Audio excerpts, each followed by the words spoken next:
Ավարերի վիճակը այսօր գնալով ավելի վատանում է, գիտեք ինչպես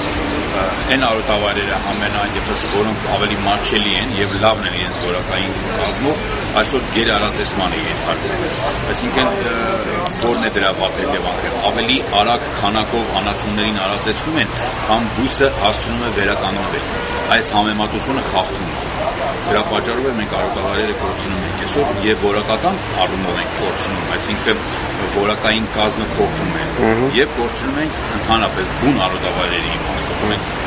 Սա բավականին լուրջ խնդիր է եւ պետությունը, կառավարությունը, իշխանությունները սա պետք է լուրջ ուշադրություն դարձնեն։ Ես գիտեմ գյուղատնտեսության նախարարությունում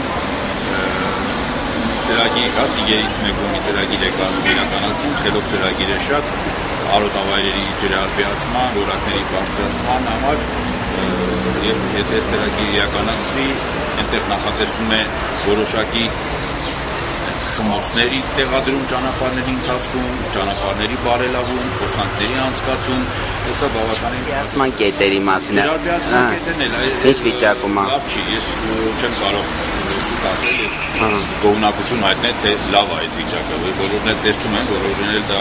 աչքով տեսանելի է, որ այսօր դեռևս անհրաժեշտ մակարդակի վրա չի ասած։ Բավականին աշխատանքներ կան։ Որը հետևանք է հետո